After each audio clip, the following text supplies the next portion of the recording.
Buenas noches.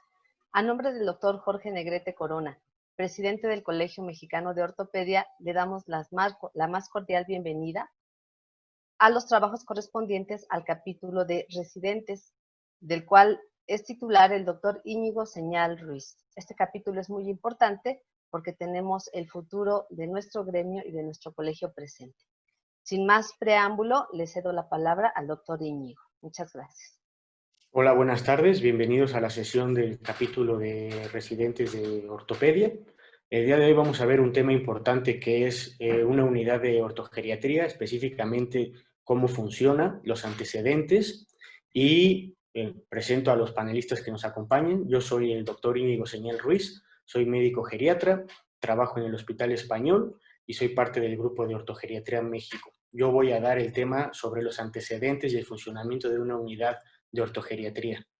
Nos acompaña también el doctor Nicolás Durán Martínez, que es el titular del capítulo de ortogeriatría del Colegio Mexicano de Ortopedia, que nos va a dar el tema sobre el abordaje del tratamiento quirúrgico del paciente con fractura de cadera. Nos acompaña el doctor Francisco Tapia Jiménez, que es médico geriatra. Él es médico de la unidad de ortogeriatría del Instituto Nacional de Rehabilitación y nos va a dar el tema sobre las principales complicaciones posoperatorias del paciente posoperado de fractura de cadera. Y por último, nos acompaña la doctora Andrea Olascaga, que es médico rehabilitador, trabaja en el Instituto Nacional de Rehabilitación y es parte también del grupo de Ortogeriatría México. Y ella nos va a dar el tema sobre la importancia de la rehabilitación y manejo de la osteoporosis en el paciente con fractura de cadera. Ojalá sea de su agrado. Vamos a pasar a las presentaciones y al final haremos una ronda de preguntas de los asistentes a los miembros del panel. Muchas gracias. Bueno, como lo decía en la presentación y en la bienvenida, yo voy a hablar sobre el tema de qué es una unidad de ortogeriatría. Yo soy Íñigo Señal Ruiz, soy geriatra, ahí está mi correo. Y bueno, los objetivos de esta ponencia es conocer la situación actual de la fractura de cadera en México, conocer los objetivos de la ortogeriatría y conocer cómo es el funcionamiento de una unidad de geriatría. Este es el índice de los temas que vamos a ver durante la ponencia. Y vamos a empezar con una visión general sobre qué es la fractura de cadera en México, cómo estamos y hacia dónde vamos. Es importante para hablar sobre fractura de cadera en México y en el mundo, que bueno, el mundo está envejeciendo. Según el INEGI, en el año 2018 teníamos 15.4 millones de mayores de 60 años. La entidad federativa más envejecida es la Ciudad de México y hay pronósticos que dicen que para el año 2050 el 21% de la población va a tener más de 60 años. Eso, pues, es un cambio importante en el paradigma de salud porque estamos en la transición epidemiológica. ¿Qué es esto? Disminuye la tasa de mortalidad, disminuye la tasa de natalidad, disminuyen las infecciones infectocontagiosas, pero aumentan las complicaciones de las enfermedades crónico-degenerativas. Entonces, en una población más anciana con complicaciones de enfermedades crónicas degenerativas, tenemos un aumento en la incidencia y prevalencia de los síndromes geriátricos. ¿Qué es un síndrome geriátrico? Es un conjunto de enfermedades que se expresan en el anciano de una forma particular, ¿sí? Y generalmente son la causa más frecuente de incapacidad funcional y dependencia física. En resumen, es la manifestación de muchas enfermedades en este grupo etario. Y es lo que se conoce en geriatría como las grandes IES por sus nombres en inglés, ¿no? Entre las que están la inmovilidad, la inestabilidad o síndrome de caídas, la incontinencia, el deterioro neurocognitivo, la polifarmacia, la fragilidad y la sarcopenia. Ahora bien, en una población envejecida con síndromes geriátricos como el síndrome de caídas, es importante hablar de cómo están las caídas en México. Entonces es importante recordar que según la Organización Mundial de la Salud, una caída es la consecuencia de cualquier acontecimiento que precipita al paciente al suelo de forma involuntaria, ¿sí? Es importante mencionar que del 30 al 40% de los mayores de 65 años que viven en comunidad, o sea, en su casa, tienen una caída al año. Que un paciente que ya se cayó tiene el 25% más de riesgo de volver a caerse. El 80% de los mayores que viven en comunidad tienen 50% de riesgo de caerse en un año, ¿no? Un paciente que se cae, ¿por qué son importantes las caídas? Pues bueno, para empezar, porque un paciente que se cae tiene 1/3 de probabilidades más de morir que una persona de su misma edad que no cae, ¿sí? Y de ese porcentaje de pacientes que se caen, del 5 al 10% van a tener complicaciones graves. Es importante mencionar que las caídas son de origen multifactorial, principalmente la edad, las mujeres se caen más, pacientes con enfermedades neurodegenerativas como la demencia, con polifarmacia, etc. Ahora, si un paciente de 80 años se cae, seguramente ese paciente va a tener osteoporosis. Hay que recordar que la osteoporosis es la enfermedad del sistema óseo más frecuente en el mundo y según la Organización Mundial de la Osteoporosis, 1 de cada 4 pacientes en México tienen osteoporosis. ¿Cuál es el riesgo de la osteoporosis? Pues bueno, las fracturas, principalmente las vertebrales, las de muñecas y la que nos compete más en este tema, la de cadera. Además, si un paciente de 80 años que se cae, tiene osteoporosis y se fractura la cadera, su pronóstico va a empeorar si tiene edad avanzada, si es hombre, si tiene varias enfermedades, si tiene demencia previa, si tiene una dependencia o un estado funcional previo malo y si tiene polifarmacia. Entonces, un paciente que se cae, que se fractura la cadera, tiene el del 8 al 18% más riesgo de morir que un paciente de su misma edad que no se cae. La fractura de cadera es importante, 1, por lo que comentábamos de la mortalidad, 2, porque cada vez hay más. Si ven en la diapositiva podemos ver que en el 2005 hubo 29,000, en el 2015 50,000 y para el año 2050 se calculan 155,000, ¿sí? La elevada mortalidad que se estudia dependiendo en varias fases, dependiendo cuando se presente, si es la fase aguda, que es cuando se fractura hasta la alta, la subaguda del alta al mes, y la fase crónica, que es del mes de que se fracturó a 1 año de la fractura, donde se ve la mayor mortalidad, pero además la repercusión que tiene la funcionalidad. El 70% va a recuperar la funcionalidad previa y solo el 25% va a recuperar las actividades avanzadas de la vida diaria, las que lo dejan convivir en la sociedad. Sumado a esto, el costo de la fractura de cadera es altísimo. En este estudio de la doctora Clark, que ha estudiado mucho la osteoporosis y la fractura de cadera en México, podemos ver los gastos que genera la fractura de cadera, ¿no? En el IMSS, por ejemplo, 131,100 pesos una fractura de cadera, y todos estos gastos nos llevan a saber que en el año 2005 el costo total de la fractura de cadera en México fue de 97 millones de dólares. Por lo tanto, la fractura de cadera es un problema de salud pública. Elevada mortalidad, elevada incidencia, elevado costo, elevada dependencia, lo vuelven un problema de salud pública. El tipo de pacientes los vuelve los candidatos ideales para un manejo multidisciplinario, ¿no? Vamos a hablar un poco de los antecedentes de la fractura de cadera. Los primeros sistemas nacen en la década de los 60 en el Reino Unido de la mano del doctor De Vázquez, ortopedista, y el doctor Bobby Irving, que se dieron cuenta que si daban de alta a los pacientes después de la cirugía una unidad de rehabilitación, podían lograr que el 65% de los pacientes mayores de 80 años regresaran a su casa al alta y que el 80% se fuera de alta del hospital, o sea, no se muriera. En los 80 se empiezan los primeros modelos, que es el modelo interconsultor, y hasta la década de los 90, 2000 es cuando se empiezan a ver las primeras unidades de ortogeriatría. El doctor Bobby Irving, que es el geriatra, padre de la ortogeriatría, y el doctor Michael Devas, que también trabajó con el doctor Irving, ¿no? A lo largo del tiempo se han desarrollado varias guías para el manejo de la ortogeriatría, principalmente la de la Sociedad Española de Geriatría, la del Blue Book, que es la guía británica, que son los pioneros en este tema, y desde el año 2014 contamos con la guía mexicana para el paciente afecto de fractura de cadera. Pongo este artículo rápido porque es un buen artículo, es viejito, es del año 2012, pero bueno, es una buena revisión. Lo que hace el doctor Montalvo aquí es hacer una revisión comparada sobre todas las recomendaciones en las distintas guías de ortogeriatría que había en ese momento. Podemos ver rápido que, bueno, la mayoría tienen los mismos puntos sobre el manejo del dolor, el manejo integral, el tiempo de cirugía, las recomendaciones para evitar complicaciones como el delirium, el sondaje, etc. Esta guía es buena, aunque no tiene recomendaciones quirúrgicas, pero nos ayuda para darnos una idea de cuáles son las principales recomendaciones. Los objetivos de la ortogeriatría son 2 básicamente. 1, disminuir la mortalidad. 2, la máxima recuperación funcional del paciente, y todo esto con el menor costo y tiempo posible, recordando que al ser un problema de salud pública necesitamos que no nos genere un costo extra. Para poder lograr esto tenemos varios objetivos secundarios. 1, el aumento del número de las cirugías.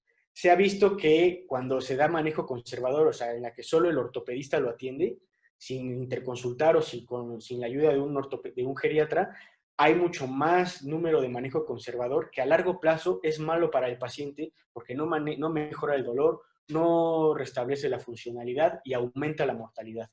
Un paciente que no se opera tiene 4 veces más riesgo de morir al año que un paciente que se opera. ¿Sí? Hay varias indicaciones para el tratamiento conservador, que son principalmente pacientes con esperanza de vida muy corta, pacientes inmovilizados, que esta es una indicación relativa, porque se ha visto que pacientes inmovilizados que se les da manejo paliativo con la cirugía de cadera disminuye el dolor, pacientes con fracturas subagudas y bueno, cuando el paciente no quiere operarse. Algo que está muy estudiado también y que nos ayuda a disminuir las complicaciones de la fractura de cadera es la disminución del tiempo de espera quirúrgica. Se ha visto que pacientes que tienen esperas quirúrgicas menores de 48 horas, y hay un estudio del New England de hace como 2 años, que es el HIP ATTACK, pacientes con cirugías menores de 6 horas de espera, tienen menos tasa de complicaciones, tienen menos mortalidad a corto plazo, tienen mayor recuperación funcional y tienen mucho mayor apego a la rehabilitación. ¿Cuáles son las principales cosas que tenemos que hacer para disminuir la espera quirúrgica? La corrección de alteraciones, principalmente la anemia, que es como la complicación quirúrgica más frecuente, ¿sí? Y que tiene un impacto en el pronóstico. Y luego otras alteraciones, por ejemplo, la corrección de desequilibrio hidroelectrolítico, las complicaciones agudas metabólicas, pacientes que tienen uso de antiagregantes plaquetarios, pacientes que usan anticoagulantes, etc. La única indicación real para prolongar una espera quirúrgica son pacientes con complicaciones cardiovasculares que sí necesitan un abordaje por el especialista más fondo. Y por otra de las cosas que vemos aquí es la disminución de los días de hospitalización. A menos días de hospitalización, menos complicaciones, mayor apego a la rehabilitación, menos dolor, etcétera. La media que se utiliza es que pacientes que tienen esperas, días de estancias hospitalarias entre 7 y 12 días, tienen mejor pronóstico que pacientes que tienen hospitalizaciones más largas. Otros objetivos que vamos a ver en otras ponencias con el doctor Tapia y la doctora Andrea es, uno, la disminución y control de las complicaciones, ¿sí? De la que nos va a hablar el doctor Francisco, en la que, bueno, solo para hacer un resumen, hay varios estudios que han visto que la principal complicación es el delirio, ¿sí? Y que un paciente con complicaciones va a tener un peor desenlace a mediano y largo plazo. Y, bueno, la rehabilitación precoz y supervisada, de la que nos va a hablar la doctora Andrea, ¿sí? Pero bueno, también mencionar que se ha visto que pacientes que tienen un programa de rehabilitación a largo plazo más intensivo y supervisado tienen mejor cumplimiento de objetivos a largo plazo, como puede ser la independencia y menos dependencia física y funcional a largo plazo. Un objetivo importante que también hay que mencionar y que no se ve en estas diapositivas es la importancia del tratamiento de osteoporosis después de la fractura. Entonces, ¿cómo podemos cumplir con estos objetivos? Pues para eso existen los modelos asistenciales. Hay principalmente 4 modelos que se han estudiado. Uno, el modelo tradicional, en el que el ortopedista maneja todo el cuadro de la fractura, ¿sí? En el que varios estudios han visto que, 1, tienen menor tasa de cirugía, 2, tienen estancias hospitalarias más largas, 3, tienen menos seguimiento a largo plazo del paciente, principalmente en funcionalidad y en tratamiento de la osteoporosis. La unidad de rehabilitación ortopédica geriátrica es otro modelo que no se usa mucho, en el que se operaba al paciente en el servicio de ortopedia y se enviaba a rehabilitación en geriatría. El modelo interconsultor, que es el más usado en el mundo, en el que el paciente está a cargo de ortopedia principalmente y se pide la interconsulta geriatría y se le va dando seguimiento a la hospitalización del paciente. Aquí había un modelo en el que el paciente estaba a cargo de geriatría y geriatría interconsultaba a ortopedia, en el que se vieron pésimos resultados y no se aconseja. Y por último, el más novedoso y sofisticado, que es la unidad de ortogeriatría. La diferencia de la unidad de ortogeriatría con el modelo interconsultor es que las responsabilidades son compartidas desde el ingreso del paciente. Se ven en pases conjuntos, el ortopedista se encarga de todo lo que es quirúrgico de la mano del geriatra y el geriatra ve todo lo que es médico. intenta disminuir los días de espera quirúrgica e intenta disminuir los días de estancia hospitalaria. En este sistema también va de la mano el servicio de rehabilitación, que empieza con rehabilitación desde antes de la cirugía y da seguimiento después de la cirugía. Importante aquí, algo que no hay en México, pero que sí está estudiado en otros países, son las unidades de subagudos. Una vez que el paciente es operado y está deambulando, no hay complicaciones, ¿dónde lo vamos a mandar al alta? Generalmente en España, Reino Unido, Nueva Zelanda, etcétera, hay unidades de subagudos en la que se envía el paciente para darle seguimiento en el periodo subagudo de la fractura para tener una rehabilitación mejor. Entonces, ¿cuál es el mejor modelo? Es una duda interesante. Hay varios metaanálisis y varios estudios que lo han visto. El de Kammerländer es un estudio clásico, es un metaanálisis viejito del 2010 en el que compara varios modelos asistenciales y llega a la conclusión de que lo que más funciona es el modelo en el que hay manejo multidisciplinar, pero no puede decir si es mejor el modelo ortogeriátrico o el interconsultor.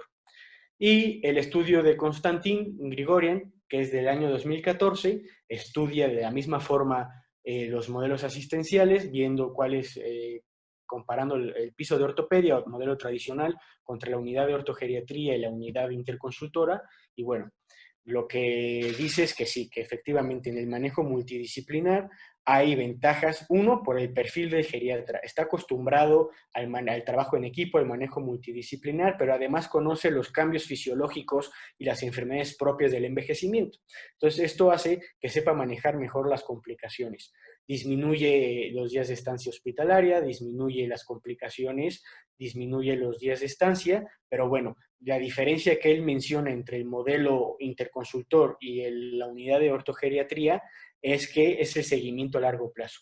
Se ve que lo que él menciona es que en la unidad de ortogeriatría sí se da seguimiento a los pacientes con fractura, mientras que en el modelo interconsultor no se hace esto. De todas formas, dice que no hay una diferencia, no puede decir qué modelo es mejor, solo dice que es mejor el manejo multidisciplinario, ¿no?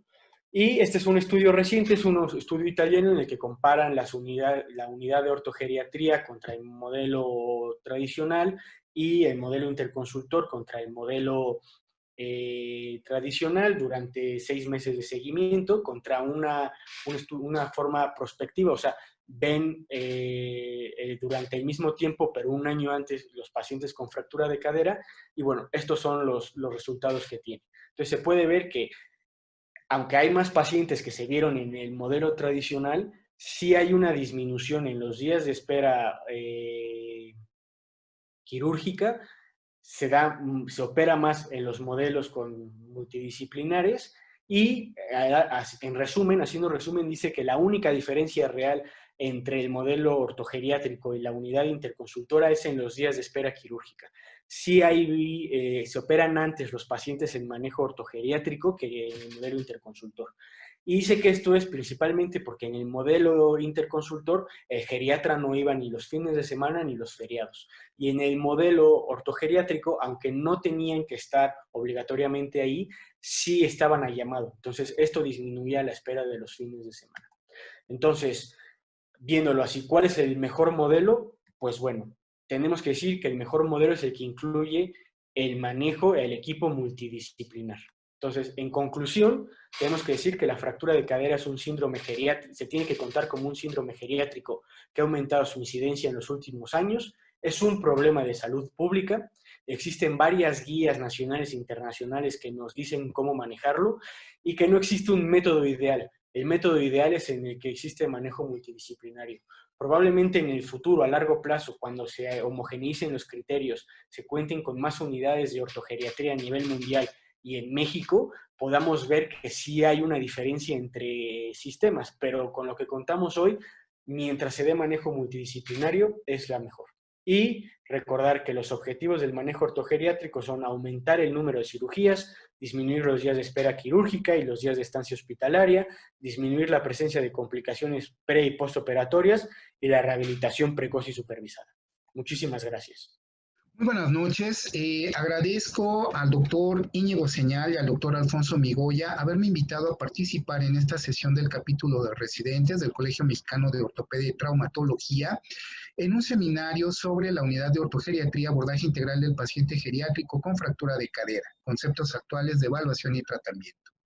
Yo soy el doctor Nicolás Durán Martínez, actualmente el titular del capítulo de ortopedia geriátrica, y la plática que vamos a revisar se titula Abordaje de tratamiento quirúrgico del paciente con fractura de cadera. El cirujano ortopedista suele ser el primer médico en atender y en tratar la fractura de cadera por fragilidad. El papel es relevante de nosotros en la atención de estos enfermos porque debemos de ir más allá del tratamiento quirúrgico de la fractura. Debemos de buscar cuál fue la causa que llevó a este paciente a una fractura por fragilidad y determinar la calidad del tejido óseo y brindar un tratamiento para los pacientes que presenten fragilidad por osteoporosis. El impacto de la fractura de cadera en nuestro país es muy importante. Se estima que para las mujeres después de los 50 años de edad, 8.5% de ellas tendrán una fractura de cadera en lo que resta de su vida. Para los hombres por arriba de los 50 años, esta cifra se ubica en un 3.8%. En el 2005 hubo poco más de 29,000 fracturas de cadera en los dos grandes centros de atención de nuestro país, Instituto Mexicano del Seguro Social y Secretaría de Salud. Se prevé que para el 2050 haya más de 155,000 fracturas o pacientes con fracturas de cadera.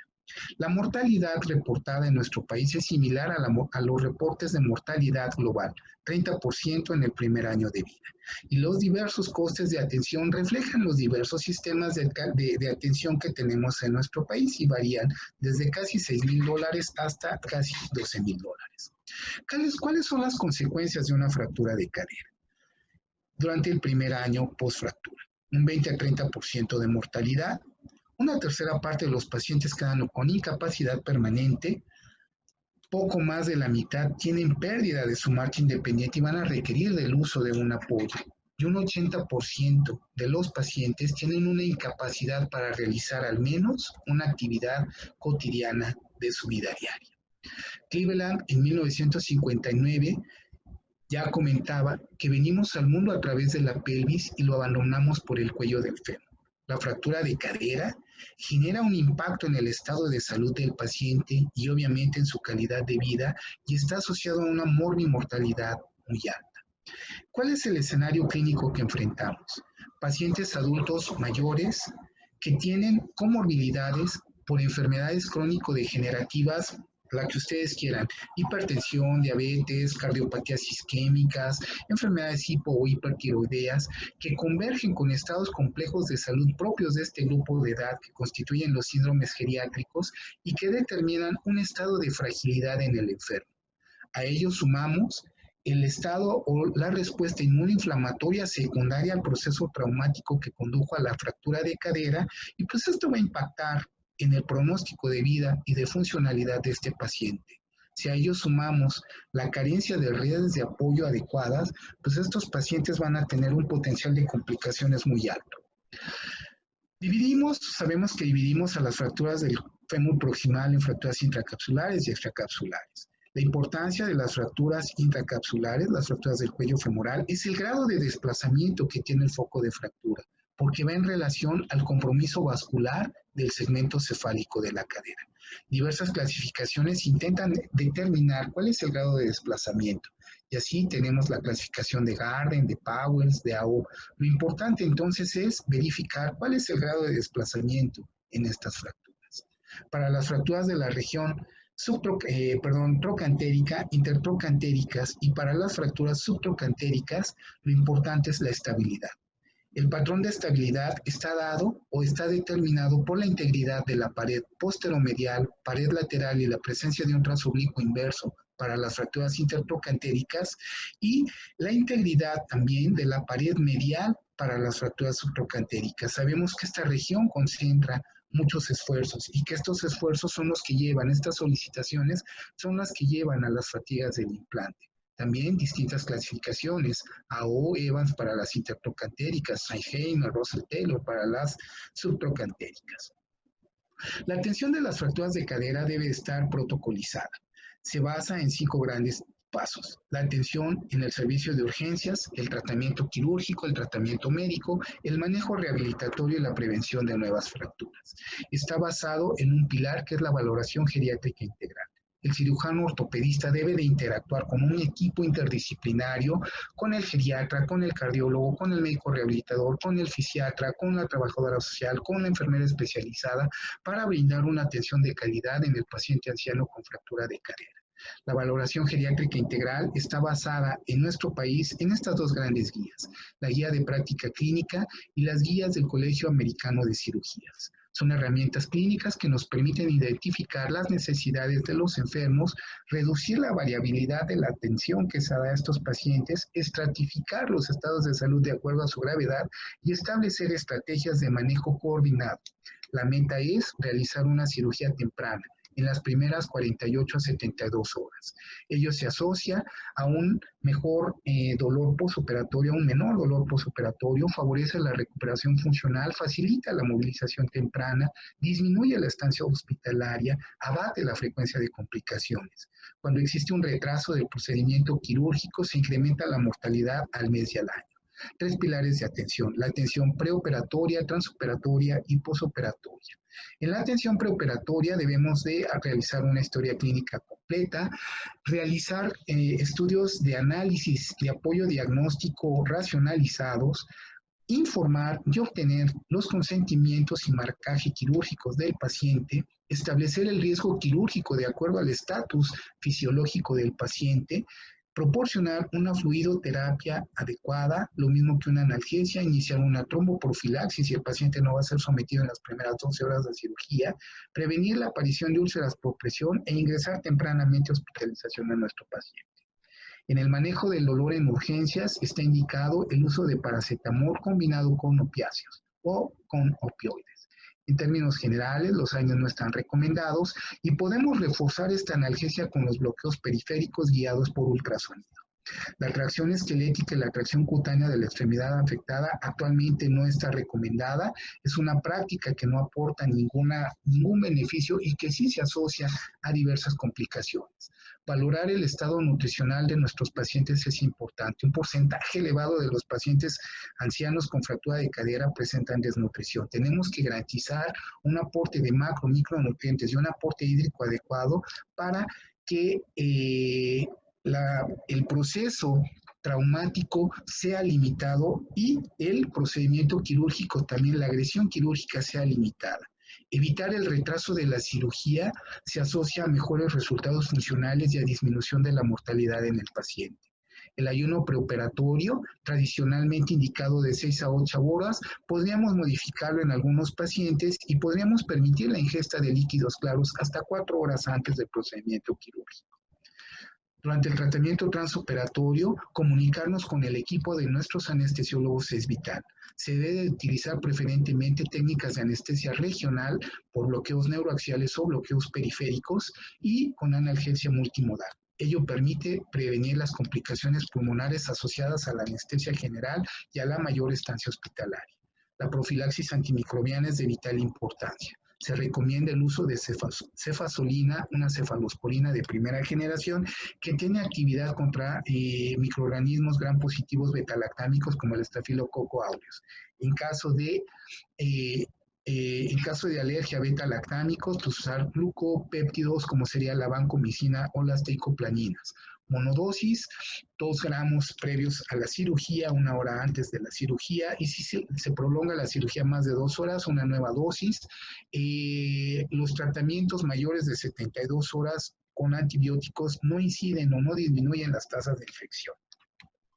El tratamiento quirúrgico de las fracturas de cadera no es tema propiamente de esta plática, veremos posteriormente en otra sesión este tema, pero digamos que la guía de práctica clínica de este hospital recomienda para las fracturas del cuello femoral en todos los grupos de edad, fracturas Gardner 1, 2, estables o impactadas en valgo, el uso de tornillos canulados. Para las Gardner tipo 3 y 4 en menores de 65 años, también la reacción abierta y fijación interna con tornillos canulados o con tornillos deslizantes está indicado. Para las Gardner tipo 3 y 4 en mayores de 65 años, la sustitución protésica, preferentemente con prótesis totales. El uso de prótesis unipolares o bipolares restringido a pacientes con expectativas limitadas de vida. Para las fracturas trocantéricas estables podemos usar tornillos de compresión deslizantes o clavos céfalos medulares de entrada trocantérica. En el caso de presentar inestabilidad del patrón de fractura o para el tratamiento de fracturas trocantéricas, el empleo de clavos cefalomedulares, preferentemente de entrada trocantérica y preferentemente largos para evitar las fracturas por estrés. En el postoperatorio, evitar el uso de drenajes de succión no aporta ningún beneficio. Tenemos que suplementar con oxígeno a nuestro paciente y reforzar esta suplementación con ejercicios de fisioterapia pulmonar, establecer una tromboprofilaxis preferentemente con heparinas de bajo peso molecular, mantener un balance hidroelectrolítico adecuado, prevenir el síndrome anémico en nuestro paciente. En caso de presentar cifras de hemoglobina menores de 8 gramos por decilitro, si no hay enfermedad cardiopulmonar previa, hay que transfundir. En caso de enfermedad cardiopulmonar previa, a partir de 10 gramos de hemoglobina debemos de transfundir. Y evitar el cateterismo vesical permanente y preferir mejor la modalidad de cateterismo intermitente. Debemos evaluar y descartar o tratar la presencia de delirio. Es una de las complicaciones más frecuentes en los pacientes posoperados con fractura de cadera, hasta un 53%, y la importancia de ello es que una tercera parte de estos pacientes se muere. Entonces hay que identificar y tratar a estos pacientes. El tratamiento, el fármaco de primera elección es el haloperidol. Movilizar precozmente a nuestro paciente impacta de manera positiva en su estatus fisiológico. Estas recomendaciones establecidas en la guía de práctica clínica de nuestro país recomienda para pacientes que son protesados con prótesis cementadas un apoyo asistido durante 4 a 6 semanas, para pacientes con prótesis no cementadas de 6 a 8 semanas y en caso de pacientes con fijación interna un apoyo parcial con andadera durante 8 semanas. ¿Sí? Aquí vemos a esta paciente que tiene una semana y que ya está haciendo ejercicios, una semana de postoperado. Recomendaciones al egreso. Apegarse al programa de movilización incide positivamente en el estatus fisiológico del paciente. Iniciar el tratamiento para la fragilidad ósea también es muy importante en nuestros pacientes para prevenir una segunda fractura y prevenir en los pacientes que son protesados los movimientos o movimientos forzados que induzcan una luxación protésica. En el atardecer de nuestras vidas, la presencia de una fractura de cadera en un adulto mayor es un problema grave. Tratémoslo de la manera más adecuada. Fomentemos la creación de unidades de ortogeriatría en nuestros hospitales para brindar una atención de calidad y de alta calidad a estos enfermos. Se lo han ganado, se lo merecen. Muchísimas gracias. Hola, buenas tardes. Mi nombre es Francisco Tapia Jiménez, soy médico internista y geriatra, adscrito al Servicio de Traumatología y a la Unidad Ortogeriátrica del Instituto Nacional de Rehabilitación Luis Guillermo Ibarra Ibarra. Les hablaré sobre las principales complicaciones posoperatorias de la cirugía de cadera en el adulto mayor. El contenido de esta charla tratará de abordar 2 puntos principales. Uno es ahondar o enfatizar un poquito sobre el modelo de atención ortogeriátrica en la prevención precisamente de estas complicaciones. Y el grueso de la plática, por supuesto, enfocada a justo esto, las complicaciones más comunes. He de recalcar que me referiré a las complicaciones más comunes desde el punto de vista geriátrico, no precisamente a las complicaciones más comunes en cualquier tipo de población, me refiero a grupo etario o a cualquier tipo de cirugía. Por lo tanto, tocaremos temas como delirium, el dolor no controlado, la polifarmacia y la fragilidad.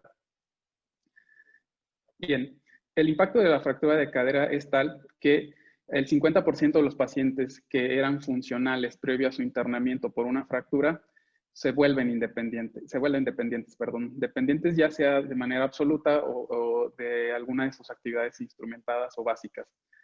Tenemos que en esta población, adultos mayores con fractura de cadera, a los 6 meses, el 60% solamente podrá volver a caminar. El 50% será independiente en actividades básicas, es decir, bañarse, vestirse, alimentarse, controlar esfínteres y desplazarse dentro de un ambiente controlado. Solamente el 25% será capaz de realizar actividades instrumentadas, como actividades de cocinar, compras administrativas, uso de teléfono y desplazamientos fuera de casa. Y hasta un 20% de estos pacientes no podrá volver a caminar en los próximos 6 meses. El modelo de atención ortogeriátrica o la aplicación de la evaluación geriátrica integral se ha puesto en prueba a lo largo de más de 30 años en los diferentes escenarios. Y precisamente en este escenario de la atención ortogeriátrica ha demostrado de forma amplia la reducción de la institucionalización, la mortalidad a largo plazo y a corto plazo, la disminución de las readmisiones, la mejoría en el estado funcional y el estado cognitivo durante los internamientos. También está muy claro y hay mucha evidencia sobre que el modelo de atención ortogeriátrica reduce la estancia en el hospital y la mortalidad en el hospital. En el periodo preoperatorio, por ejemplo, hay una reducción de hasta el 11.8% menos complicaciones perioperatorias, de 10 a 40% menos posibilidades de riesgo de deterioro cognitivo, de 10 a 17% menos eventos de mala nutrición y de 11 a 40% menos riesgo de institucionalización. Los objetivos y los beneficios de la existencia de las unidades o modelos de atención ortogeriátrica son, digamos, divididos en dos beneficiarios o dos depositarios de estos. Para el paciente hay una mayor tasa de cirugía, para el sistema de salud un menor costo, para el paciente hay reducción de complicaciones, reducción de mortalidad, mejoría de la funcionalidad, mayor acceso a rehabilitación, menor prescripción de fármacos y una mayor precisión diagnóstica. Y para el sistema de salud hay reducción de interconsultas, más posibilidades de altas a domicilio, mejor planeación del alta y mayor confianza en el equipo quirúrgico. Esto es algo de suma relevancia para los equipos ortogeriátricos. En esta revisión sistemática y metaanálisis, tenemos dos datos duros a la hora de evaluar el impacto de una medida terapéutica. Tenemos dos variables de suma relevancia. Una es la mortalidad atribuible al hospital, es decir, en los primeros 30 días, y la mortalidad a largo plazo, es decir, en los primeros 6 meses. En ambos datos, en ambos indicadores, la intervención y la aplicación de los modelos de atención ortogeriátrica han demostrado un claro beneficio. En ambas gráficas se demuestra cómo la tendencia es al efecto positivo de la intervención ortogeriátrica en la medición de estos dos indicadores. Así pues, el principal objetivo de las unidades de atención ortogeriátrica es recuperar el nivel de independencia previo de los pacientes y mantener las mejores condiciones funcionales y cognitivas durante su estancia en el hospital y, por supuesto, al egreso. Entrando pues ya al grueso del tema referente a las principales complicaciones de la cirugía de cadera en el adulto mayor, yo creo que, y a lo mejor mis colegas no me dejarán mentir, la principal es delirium. El delirium no es una condición exclusiva del paciente adulto mayor con fractura de cadera, sin embargo, desafortunadamente es de las más comunes en este tipo de pacientes. Su prevalencia al ingreso es variable, se estima que es cerca del 10 al 31%. Su incidencia es de 3 a 29%, dependiendo del periodo de tiempo estudiado. La duración de los episodios de delirium oscila bastante, puede ir de 8 a 30 días. Y un dato duro, igual relevante para nosotros, es que se relaciona con un riesgo de institucionalización. A 6 meses se calcula un odds ratio de 2.8, es decir, casi 3 veces posibilidad de institucionalizarse en aquel adulto mayor que durante un internamiento por fractura de cadera desarrolla delirium. En el instituto tenemos una incidencia que estimamos en el año 2015 a 2016 de 10.6%. Estamos dentro de lo del reportado. En este grupo de pacientes igual, tenemos identificado que hasta el 39% se recupera durante el internamiento si se corrige la causa. Es decir, si estamos al pendiente de la evaluación dinámica e identificamos causas potenciales y lo hacemos en tiempo y forma, podremos considerar que el paciente egrese ya con corrección del estado cognitivo. El 29% se recuperará previo a su egreso, 32%, un número nada despreciable, persiste con síntomas aún al alta y desafortunadamente hasta un 50% no se diagnostica en forma adecuada y en tiempo durante los internamientos en los pacientes quirúrgicos de cadera. El pronóstico es de tal relevancia que tenemos datos que asocian la ocurrencia del delirium con la mortalidad a un año y estiman entre un 14.5 y 37%. La sobrevida a 5 años relacionada a o identificada en los pacientes con delirium o sin delirium es también bastante significativa. Para aquellos pacientes que desarrollan delirium durante el internamiento, se estima que es apenas del 18%. En cambio, para pacientes que no desarrollan delirium durante el internamiento, es bastante buena, 70%. La sobrevida promedio posterior al episodio de delirium en una hospitalización se ha estimado en cerca de 410 días. En este artículo de pacientes con delirium y demencia y sus desenlaces después de un internamiento por fractura de cadera, tenemos dos cifras muy significativas.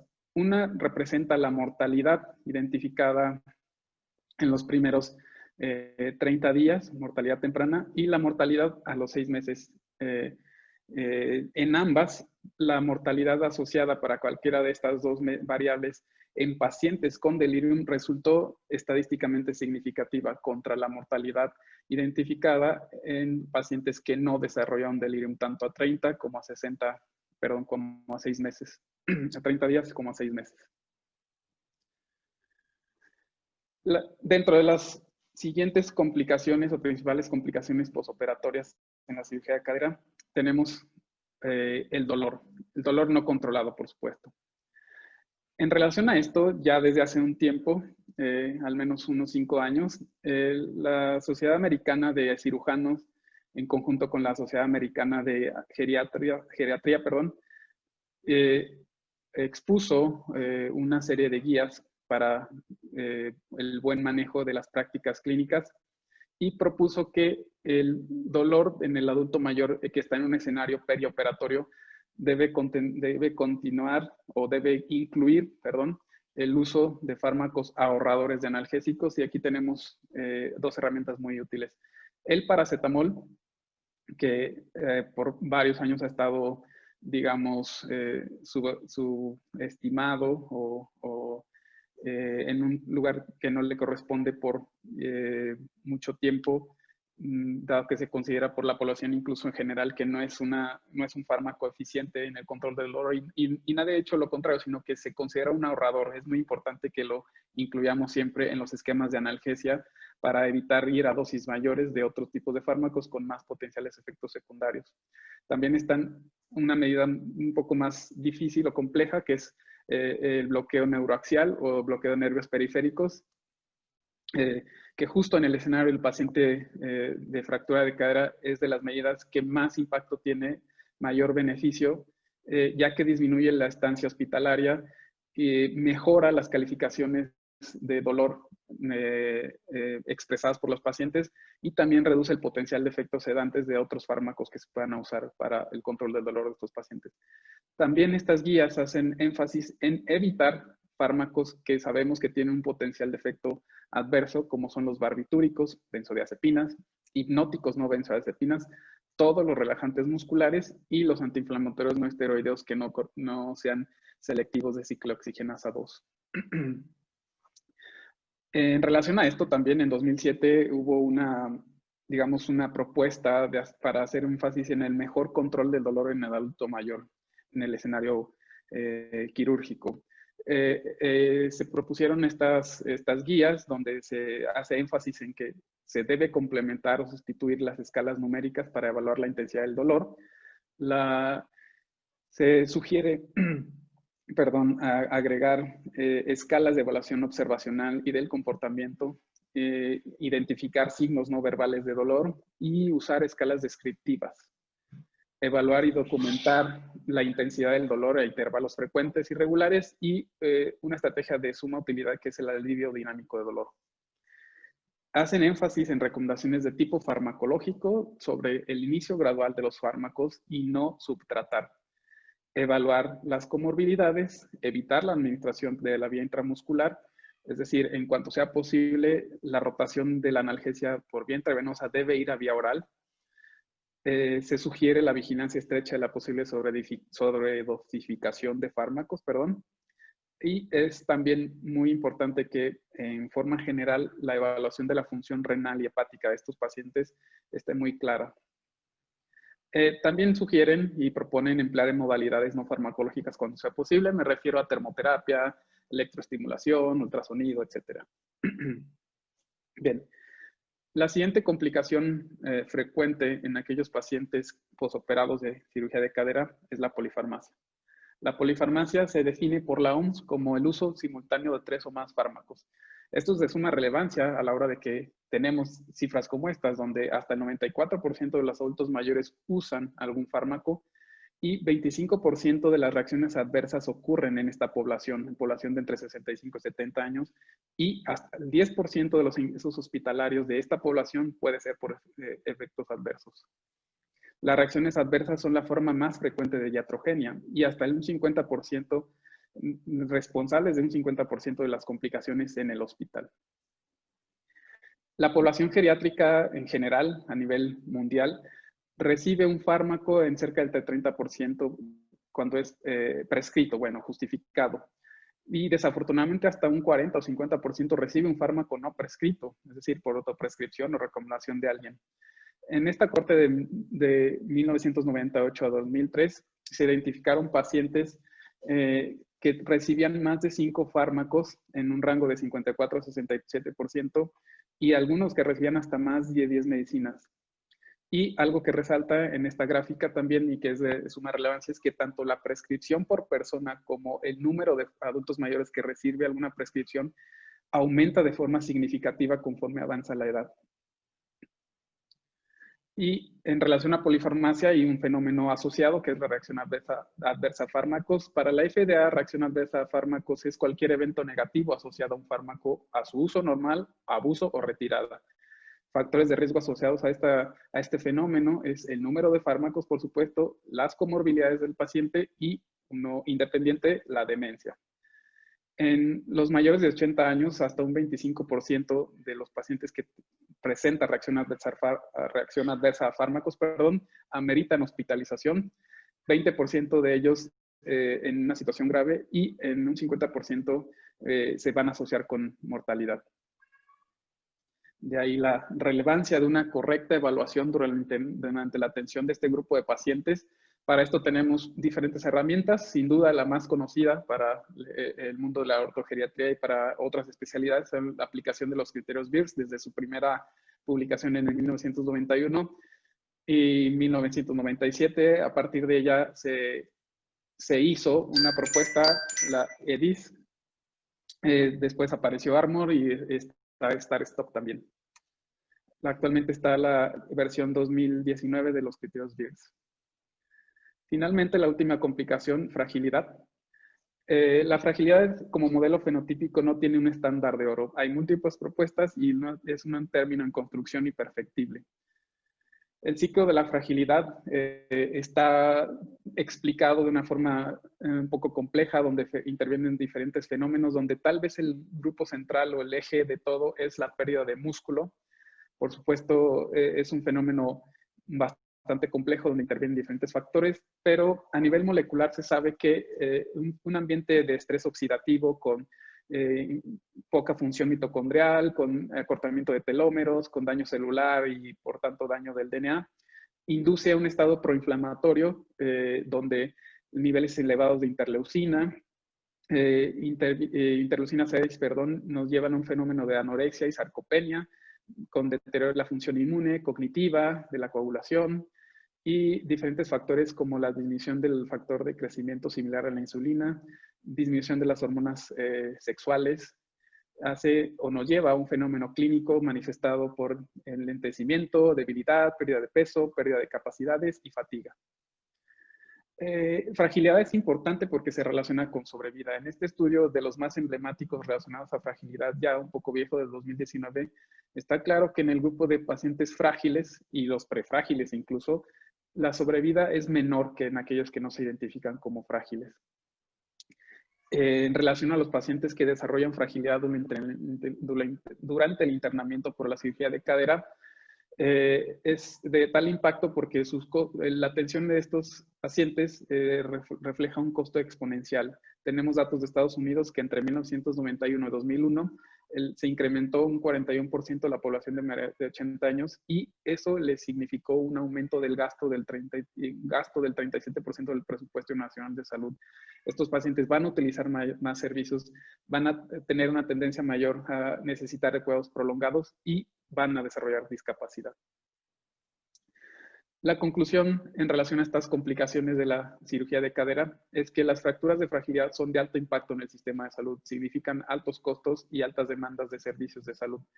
Las unidades ortogeriátricas son los modelos ideales para la atención de la fractura de cadera y reducir la posibilidad del desarrollo de delirio, manejo del dolor, prescripción racionada de fármacos e identificar la fragilización genera un aumento en las posibilidades de éxito. Muchas gracias. Buenas noches, muchas gracias por la invitación a esta sesión del Comité de Residentes. Bueno, vamos a hablar ahora de la rehabilitación y el manejo de la osteoporosis en estos pacientes. Entonces, bueno, ya platican previamente sobre la importancia de la fractura de cadera, sobre la alta mortalidad que tiene, no nada más en el mundo, sino también en México, el alto porcentaje de discapacidad que genera y la recuperación que, pues, en muchos casos se ve limitada. Aquí es muy importante también considerar, y se los pongo del lado izquierdo de la pantalla en esta infografía, la importancia de cuando tenemos una fractura por fragilidad, la importancia de cómo incrementa el riesgo de una fractura subsecuente. Y entre otras cosas, ese es uno de los objetivos del tratamiento de osteoporosis y rehabilitación integral en diferentes etapas postquirúrgicas de estos pacientes. Otra parte muy importante es si estamos hablando de un paciente con una nueva fractura, y esto lo vamos a entender esta pirámide como si fuera la punta del iceberg. Significa que si tenemos pacientes con una nueva fractura y los estamos identificando y los vamos a tratar, pues es importante pensar en el número de pacientes que es mucho mayor que tienen una fractura previa y, bueno, por debajo los individuos que tienen un riesgo de diferentes grados de fractura.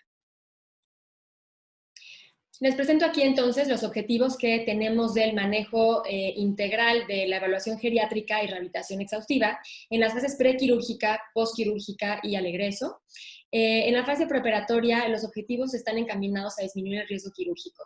La intervención de la rehabilitación busca que la cirugía también se realice de forma temprana, a través de distintas acciones que les pongo en la parte inferior de la pantalla. En el postquirúrgico, los objetivos están encaminados a reducir la mortalidad, prevenir el deterioro cognitivo y funcional, y en el egreso, la recuperación de la salud global e iniciar el manejo integral de prevención secundaria de fracturas, dado el riesgo incrementado que presentan esos pacientes simplemente por haber contado ya con una fractura por fragilidad.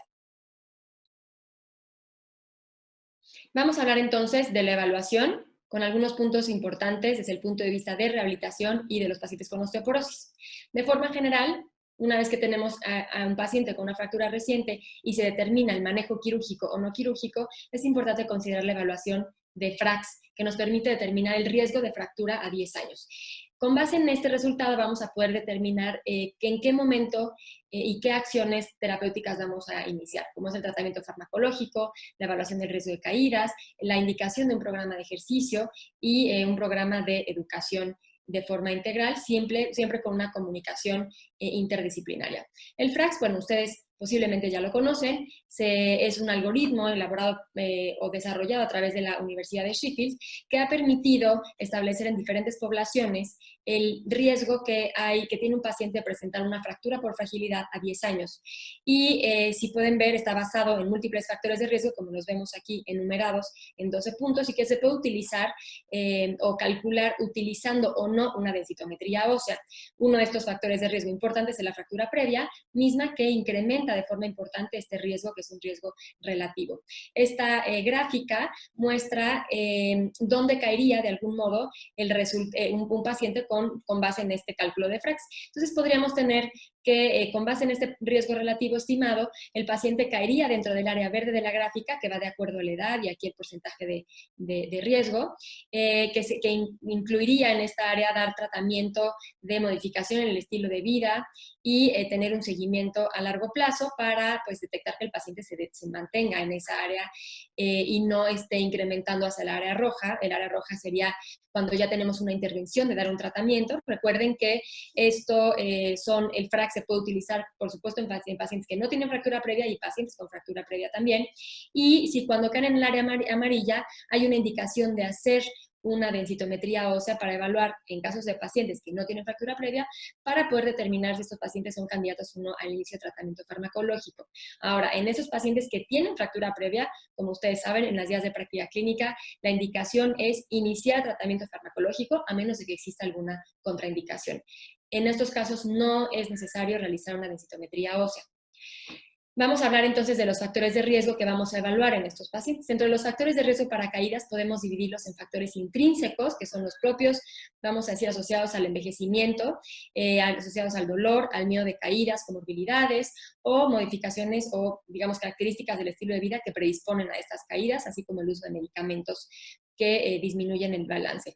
Factores de riesgo extrínsecos, como son el uso de calzado inadecuado, auxiliares de marcha de forma, digamos, mal indicados o mal utilizados, y algunas barreras ambientales intra o extradomiciliarias. Tenemos factores de riesgo para baja masa ósea o osteoporosis dentro de otro grupo de factores de riesgo que es importante considerar, mismos que no me detengo a describir aquí, pero entonces si hacemos una evaluación de esos factores de riesgo y resulta que tenemos un alto riesgo de caídas y tenemos una baja resistencia ósea con base simplemente en esos factores, sin hacer un estudio más alto, un estudio más específico, tenemos entonces un riesgo de fractura que es considerable. Entonces, ojo, vamos a dividir los factores de riesgo en 3 áreas importantes para su estudio: factores de riesgo para caídas, para baja masa ósea y para fractura. La evaluación de caídas es importante hacerla de forma minuciosa, de forma objetiva, y no nada más considerando algunas características importantes en el interrogatorio, sino también en el examen físico, a través del cual necesitamos evaluar las características de marcha, fuerza y balance. Y les voy a presentar a continuación un algoritmo desarrollado por los CDC en Estados Unidos, los Centers for Disease Control, que nos lleva paso por paso a hacer una evaluación adecuada del riesgo de caídas que favorece la toma de decisiones terapéuticas. Entonces, por supuesto, considerar otras condiciones musculoesqueléticas y dolor, estado cognitivo, visión, pacientes con estado de sarcopenia, evaluaciones funcionales y de actividades básicas instrumentales de la vida diaria y evaluaciones ambientales. Entonces, les presento a continuación lo que plantea la CDC y sugiere para evaluación de riesgo de caídas. Esta escala se llama Stay Independent y conlleva 3 frases a las cuales el paciente tiene que decir sí o no. Son estas 13, frases, y como ustedes pueden ver, hay 3 que están en rojo, que se consideran las preguntas clave. Entonces, una vez que aplicamos esta escala, vamos a obtener un puntaje. Si el puntaje está en menor de 4 o no tiene preguntas clave, consideramos a este paciente dentro de un riesgo bajo y nos sugiere una cierta lista de intervenciones a considerar. Si tenemos 4 puntos o más, o contesta sí en alguna de las preguntas clave, hay que evaluar a través de exámenes clínicos, marcha, fuerza y balance. Recomiendan alguna de estas 3, mismas que pueden revisar de forma muy detallada en la página que aquí les pongo, para determinar entonces si el paciente tiene alteraciones. Si no tiene alteraciones de marcha, fuerza o balance, se considera riesgo bajo. Si hay alteraciones, hay que considerar si el paciente ha tenido caídas. Si no ha tenido ninguna caída, lo clasificaríamos como riesgo moderado. Si ha tenido una caída sin lesión, también. Si ha tenido una caída con lesión o 2 caídas o más, entonces hay que hacer una evaluación multifactorial tomando en cuenta todos estos aspectos aquí enlistados, y estos pacientes estarían entonces dentro de un riesgo elevado de caídas. Los invito a que la revisen y la puedan aplicar en sus pacientes. Entonces, esto nos permite hablar de intervenciones multidisciplinarias. Lo primero es considerar que las metas en el manejo integral tienen que estar dirigidas siempre hacia un mismo lugar. Si como grupo médico no estamos encaminados hacia el mismo lugar y no mandamos esa información hacia el paciente y cuidadores, pues esto no nos va a favorecer en la evolución. ¿Qué impacto entonces tiene la rehabilitación en el tratamiento de osteoporosis? Bueno, pues lo primero, en general, rehabilitación en un paciente con osteoporosis, pues está encaminado a disminuir el riesgo de fracturas. En un paciente que ya tiene una fractura, además del tratamiento ortopédico y la rehabilitación postoperatoria, vamos a considerar a mediano y largo plazo que este paciente también tiene un riesgo incrementado a presentar una segunda fractura y por lo tanto, en todos estos casos vamos a considerar el tratamiento farmacológico, que es osteoespecífico, el no farmacológico, que conlleva modificaciones en el estilo de vida y riesgo de caídas. Predominantemente estilo de vida encaminado a modificaciones en la nutrición cuando son necesarias y considerar también algunos hábitos como los que les planteo aquí. Y en cuanto al riesgo de caídas, pues modificar lo modificable, por supuesto, y también hacer intervenciones a través de ejercicio. Estamos hablando del paciente con tratamiento a mediano y largo plazo encaminado a mejorar el balance y la postura. Las intervenciones en rehabilitación también las vamos a tomar en cuenta o a decidir en el paciente durante la hospitalización, incluso desde la fase preoperatoria, con base en la condición de movilidad o no. Si el paciente se puede mover por sí mismo, hay que considerar terapia física incluso 2 veces al día de forma intensiva en la fase hospitalaria, considerando movilización en las 4 extremidades, ejercicios respiratorios, estiramiento, por supuesto ejercicios de fortalecimiento de las extremidades que puedan fortalecerse en esta fase, reeducación de la marcha, estímulos de equilibrio y propiocepción para mejorar el balance, y terapia ocupacional al menos 1 vez al día, a través de la cual podemos realizar estimulación sensitiva cuando esté indicado, higiene de columna, adaptar utensilios para mejorar y facilitar las actividades básicas de la vida diaria, el uso de ortesis, y en pacientes que no se pueden mover, pues considerar estas 4 intervenciones de terapia física y de terapia ocupacional. Entonces, ojo, se pueden hacer pacientes que no se pueden mover, se puede iniciar, es más, se debe iniciar un tratamiento rehabilitatorio. Entonces, la reevaluación se tiene que hacer de forma diaria de este estado funcional y también para poder descartar alguna contraindicación para movilización o ejercicio según la fase en la que se encuentre. Si el paciente no tiene un cuidador primario para la enseñanza de un programa de ejercicio, entonces hay que centrarnos en evitar complicaciones durante la hospitalización. Si sí lo tiene, entonces hay que evaluar un posible colapso del cuidador y hacer en caso de que no sea la situación, hacer una enseñanza de los programas que tiene que llevar el paciente durante la hospitalización y tras el egreso. Los síndromes geriátricos, no me detengo a mencionarlos, pero parte del tratamiento integral junto con el geriatra, y él ya habló previamente de esos síndromes geriátricos, pues implican múltiples intervenciones buscando evitar la presencia de estos síndromes geriátricos o cuando estén presentes evitar que sean más severos. Otras comorbilidades a considerar, bueno, pues la filtración glomerular y la urea sérica al ingreso nos puede hablar de pronósticos funcionales, entonces es importante determinarlos, buscarlos y considerarlos en esta recuperación al egreso y considerar que estos pacientes pues tienen un incremento muy importante ya a tener una segunda fractura. Para el tratamiento farmacológico, bueno, pues a través de esta guía publicada este año les presento esta tabla de medicamentos que ustedes seguramente ya la conocen, pero que nos permite identificar cuál es el tratamiento más indicado con base en el riesgo de una fractura vertebral, una fractura no vertebral y cadera. Esta toma de decisiones se basa en los, digamos, como el efecto que han demostrado todos estos medicamentos para reducir estas fracturas en específico, y pues bueno, claramente esto tiene que individualizarse en cada paciente. De modo que entonces en esta misma guía los invito a revisar el algoritmo que nos permite evaluar los pacientes con alto riesgo que no tienen fracturas previas, pero particularmente y de importancia para esta plática, los pacientes de alto riesgo que tienen fracturas por fragilidad anteriores y las recomendaciones terapéuticas que ellos hacen. En el tratamiento no farmacológico, la educación al paciente es prioritaria para favorecer el apego, explicarles qué es la osteoporosis, explicar la importancia del apego y qué sucede y cuál es el riesgo en caso de que no se apeguen, qué pasa con la dieta y los suplementos, cómo se debe modificar, la exposición al sol, que también es muy importante, y por supuesto la rehabilitación postoperatoria y posteriormente la integración al ejercicio hacia largo plazo. Las fracturas por fragilidad, entonces, sabemos que es un problema creciente de salud pública, que históricamente no se reconocían poco y por lo tanto se trataban poco, y que estos pacientes, particularmente los de fractura de cadera, la mitad de ellos tenían una fractura previa, esto con múltiples estudios, van entre el 30 y 50%, pero pues considerar que no la vamos a encontrar esta fractura por fragilidad, a menos de que no hagamos una búsqueda bien dirigida, como es el caso particular de las fracturas vertebrales, que cursan asintomáticas y que no las vamos a diagnosticar, a menos de que no las busquemos en el 70% de los casos. Entonces, esta carrera osteoporótica nos permite visualizar y contextualizar cómo, vean aquí, estos son los picos de incidencia de distintos tipos de fracturas. Empezamos a los 56, 58 con radiodistal, luego hay un pico después de los 60 de fracturas vertebrales, radiodistal, tobillo y húmero, y vean cómo la fractura de cadera se presenta después de los 80 años. Si estamos atendiendo a estos pacientes, significa que un gran porcentaje de esos pacientes ya tuvieron todas estas fracturas anteriores y no hubo una intervención o fue deficiente para poderla haber prevenido.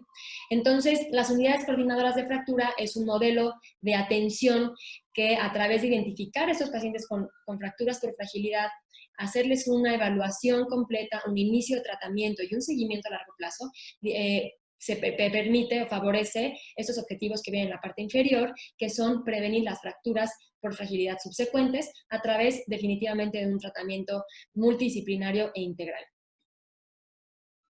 Entonces, 5 cosas muy básicas: no olvidar a largo plazo, informarse, que esa es la parte más importante, informarnos, por supuesto que nosotros, pero definitivamente al paciente, hacer una consejería de riesgos y de modificaciones en el estilo de vida. En cuanto a la nutrición, seguir las recomendaciones generales sobre suplementación de calcio, vitamina D y proteínas cuando esté indicado, obviamente asociado a la función renal del paciente. Indicaciones de ejercicio encaminado a mediano y largo plazo a progresar el fortalecimiento, estimulación de equilibrio y, por supuesto, mantener el ejercicio aeróbico con todos los beneficios de la salud que lleva, la disminución tan importante del riesgo de caídas y, por supuesto, el medicamento específico. Todo esto con el objetivo de prevenir fracturas subsecuentes. Entonces, nada más, pues esta frase creo que es muy importante, y es: si tenemos un paciente con una fractura por fragilidad, que sea la última, y eso depende de que nosotros lo podamos implementar y podamos llevarlo de la mano con el paciente y con todo el equipo multidisciplinario. Gracias.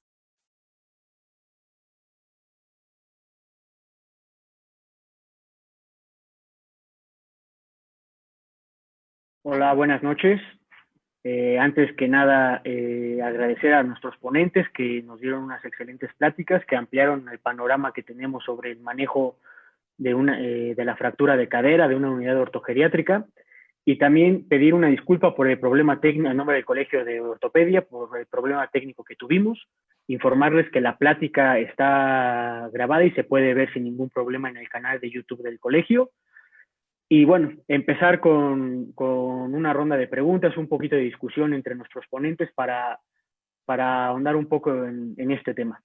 Entonces, hay una pregunta interesante que es del doctor Alfonso Migoya para el doctor Francisco Tapia, y la pregunta es: en caso de que el paciente no sea candidato a cirugía, ¿qué acciones se pueden tomar para evitar el delirium y la sarcopenia mientras se corrigen los parámetros y se puede operar al paciente? Bien, es una pregunta bastante interesante. Afortunadamente es poco frecuente que un paciente se considere no candidato a cirugía. La única indicación para no operar a alguien, digamos, se puede reducir a 2 escenarios. Es que esté en una etapa de enfermedad muy avanzada, casi terminal, o que no quiera operarse. A lo mejor a la pregunta que se refiere a Alfonso tiene que ver con que si el paciente no está en condiciones para que pase pronto, lo que hay que hacer es corregir, y para corregir lo que sea que se tenga que corregir, puede ser un descontrol de diabetes, hipertensión, y lo que se puede hacer para evitar el delirium es todo un programa que ya está bien establecido y que tenemos claro en el instituto, donde se optimice sus capacidades visuales, auditivas, se movilice con un esquema que interactúen los equipos de rehabilitación, rehabilitación física, rehabilitación ocupacional, se revisen los fármacos, se enfatice con el familiar sobre la estimulación cognitiva. Entonces, siempre hay algo que hacer. En realidad, algo que debemos tener muy, muy en cuenta, y eso trato de comentarlo siempre con el equipo de ortopedia, es que no existe el tratamiento conservador de la fractura de cadera. O sea, considerar a alguien como conservador no debería ser. O sea, siempre hay una opción, incluso en el caso de alguien donde sabemos que no se mueve o ya tenía dependencia funcional total, el operarlo, como bien comentaste, va a ser mejor que no operarlo, porque va a ser más controlable su dolor, va a ser más fácil cuidarlo, va a ser más fácil bañarlo, moverlo, etcétera. Entonces, es nada más optimizar, pero siempre se buscará la cirugía, aunque a veces tarde más tiempo, pero lo ideal es operarlo en cuanto esté en condiciones. Muchas gracias. También hace unos momentos platicábamos, la doctora Andrea tenía, no sé si Andrea quieras hacer la pregunta que nos comentabas, por favor, sobre, Sí, sobre la valoración. Muchas gracias. Pero yo creo que algo muy, muy interesante de este foro es que pues estamos médicos de diferentes especialidades que tenemos que ver con este tipo de pacientes y pues una de las preguntas que yo creo que fácilmente puede surgir para quienes atienden y evalúan a estos pacientes es de qué modo evaluarlos y a través de qué herramientas. Y creo que la pregunta es muy, digamos, importante a revisar y replantear porque existen muchísimas escalas o muchísimas, digo, en rehabilitación en general utilizamos muchas, digamos, escalas o formas de hacer evaluaciones objetivas, buscando ser lo más objetivo posible que nos permita tomar decisiones terapéuticas. Yo les presenté algunas de estas escalas, pero es una pregunta que he escuchado frecuentemente en otros foros también y que tiene que ver con cuáles son estas formas, ¿no? de medir, de acercarnos. No hay una que sea la mejor, alguna escala o alguna medición o alguna clasificación, y particularmente porque además son muchos los aspectos que se evalúan. Desde el punto de vista de un paciente integral, estamos considerando desde cómo hacemos una evaluación del dolor en estos pacientes, cómo evaluamos el estado cognitivo, una probable depresión, el estado funcional, incluso el estado funcional prefractura en términos de actividades de la vida diaria, por ejemplo. Hablando solamente de la fase, voy a decir, del abordaje hospitalario, ¿no? Evidentemente, a mediano y largo plazo, el número de opciones de evaluación y herramientas que existen son muy amplias, pero quiero preguntarles a los que están en otras instituciones, ¿no? A diferencia de lo que hacemos igual en el instituto y que yo les presenté algunas de estas evaluaciones que, bueno, en este tiempo es difícil realmente abarcar tantas, pero y también haciendo un poco hincapié en algo que muchas veces creo que se nos va, no necesariamente por olvido, sino más bien porque el volumen o los aspectos que tenemos que evaluar a esos pacientes son muchísimos, y que es esta parte que es muy importante no olvidar, que es la evaluación del cuidador.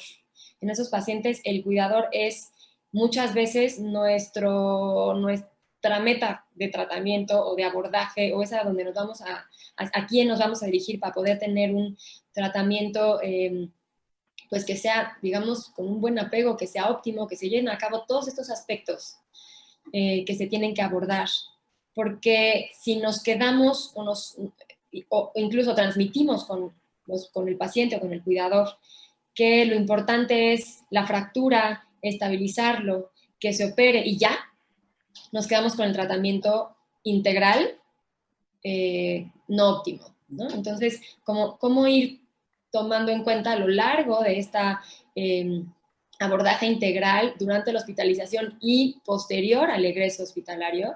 Pues se vuelve muy complejo. Entonces, por lo menos en esta etapa creo que sí hay muchas escalas o valoraciones que nos pueden hablar del pronóstico y entonces de este paciente en particular, ¿no? Porque al final todo el tratamiento es individualizado.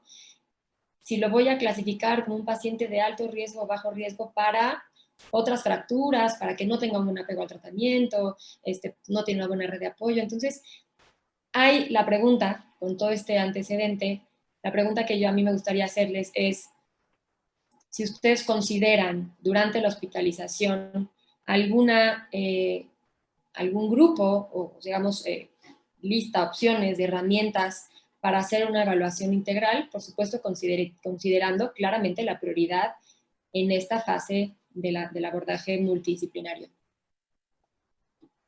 Entonces, bueno, no sé si tú, Francisco, quieras dar una opinión. Yo tengo una, pero espero a que tú nos comentes algo.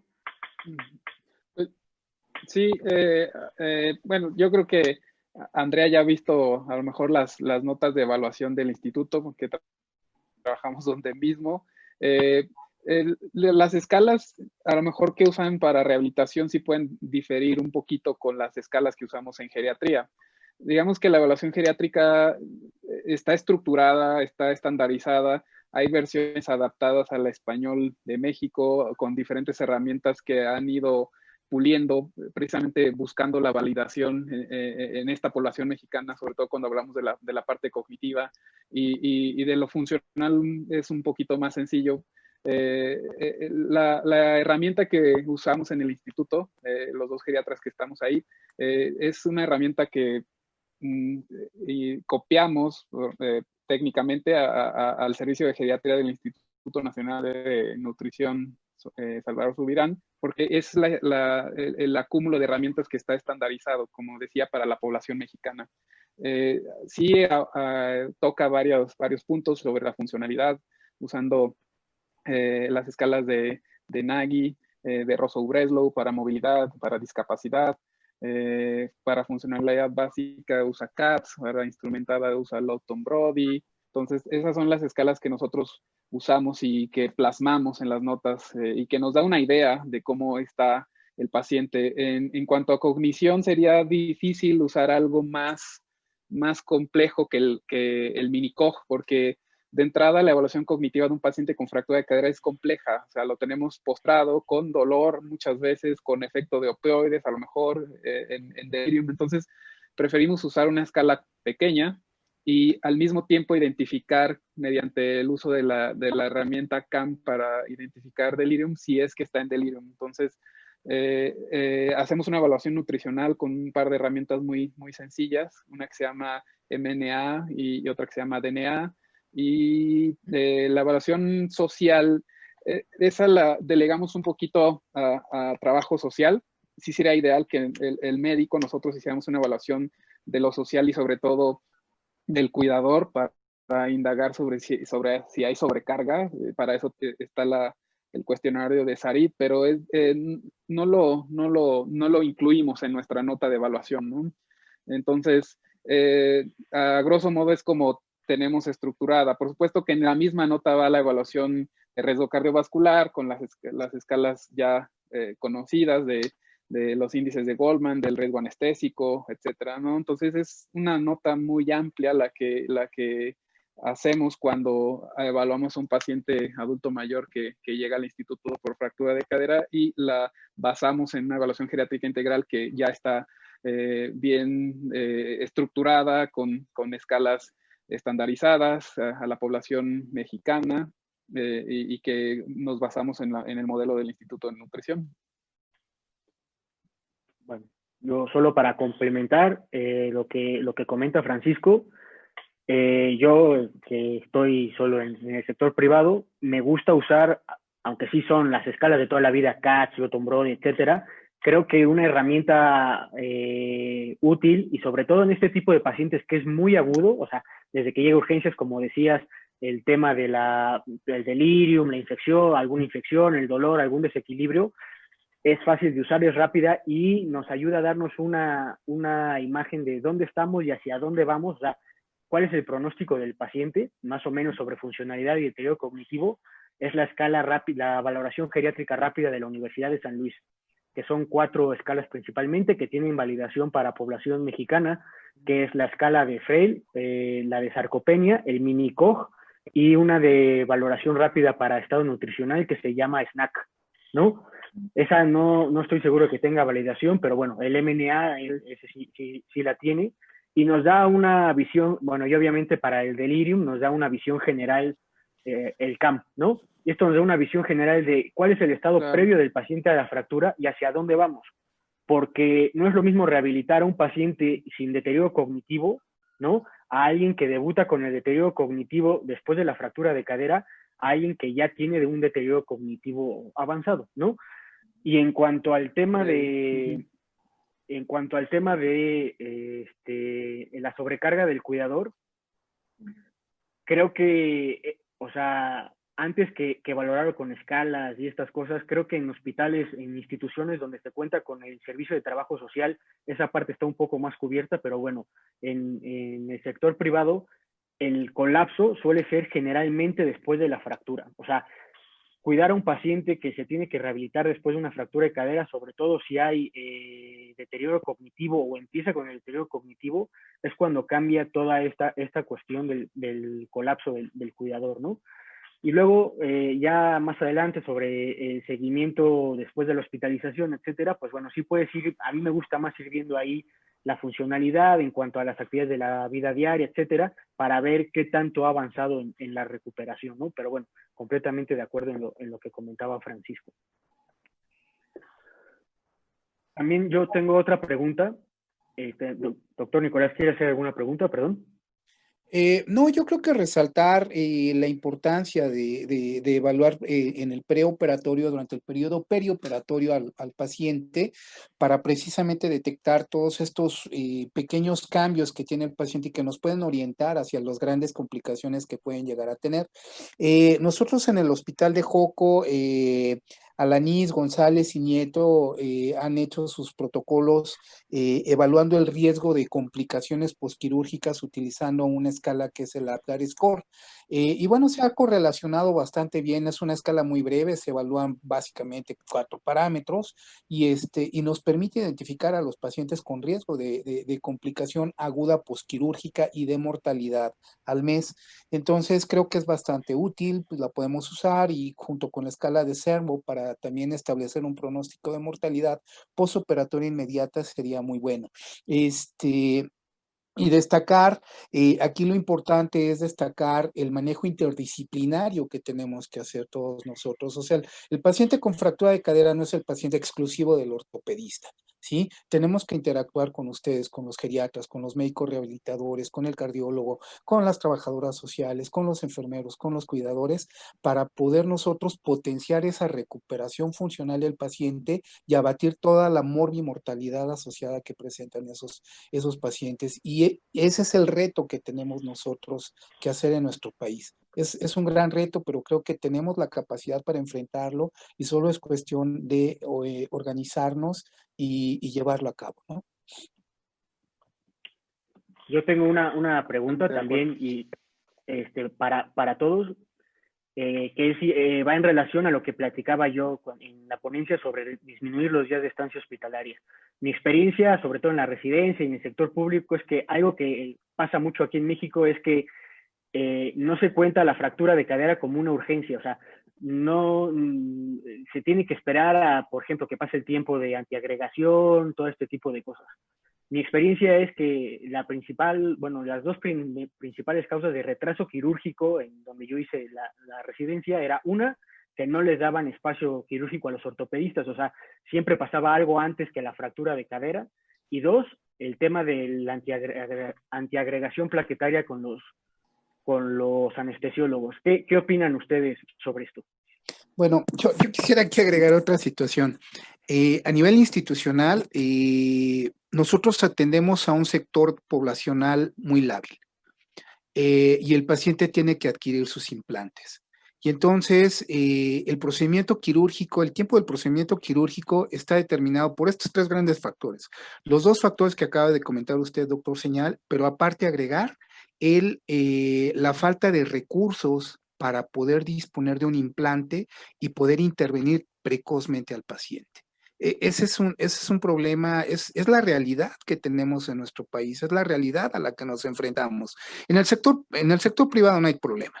Ahí llega el paciente, lo valoras y el mismo día lo estás operando. Pero en el sector institucional, un paciente con fractura de cadera puede demorar hasta más de 7 días en conseguir su implante, su clavo, sus tornillos, su prótesis, lo que ustedes quieran, y a esa demora hay que agregarle que el día que se va a operar el paciente, a lo mejor llega el paciente perforado de abdomen y tiene que pasar cirugía, o a lo mejor lo tenemos con un tratamiento tromboprofiláctico y como le pasaron la última dosis de heparina ayer en la noche, pues ya no se opera y por qué no cumple el ayuno. Entonces hay una serie de problemáticas de gestión hospitalaria que es ahí también en donde se tiene que trabajar para poder revertir todas estas situaciones anómalas. Digo, en relación a mi experiencia en el instituto, no, afortunadamente afortunadamente no tenemos problema con la disposición de salas de traumatología, tiene salas suficientes. Lo que sí tenemos, y siendo una institución pública, es el mismo problema de que el paciente debe conseguir sus implantes. Y eso ha hecho que el ideal de tiempo quirúrgico se postergue. Tenemos datos de nuestra población donde estamos cercanos a los 5 días para la cirugía, fuera de lo recomendado, ¿no? Pero es por cuestiones que no podemos nosotros modificar mucho y tiene que ver precisamente con que el paciente debe comprar su implante, su clavo. Hemos tenido casos donde todo se conjunta, donde el paciente tiene su presupuesto listo, donde la evaluación está hecha al ingreso, donde todo está corregido y se han podido operar de un día a otro. Pero si hablamos del promedio, es más o menos lo que estamos manejando, cerca 5 días para una cirugía, pero el principal fenómeno que retrasa todo es la adquisición de los materiales. Tal vez si estuviéramos en un ambiente donde todo estuviera a disposición, estaríamos, por supuesto, que en el estándar de menos de 72 horas, ¿no? Idealmente 48. Así es. Yo quiero nada más agregar muy brevemente algo que creo que más que específicamente la rehabilitación, más algo que tiene que ver con nuestro país y tiene que ver como con la conciencia, eso que comentabas inicialmente, que lo quiero remarcar, que es entender que la fractura de cadera es una urgencia. Y nosotros estamos, todos aquí, estamos en la Ciudad de México, pero el país es enorme y creo que todos también han tenido como conocimiento que en muchos otros lugares, no nada más en la Ciudad de México, hay mucho menos esta idea de que se tiene que operar y se tiene que operar lo antes posible.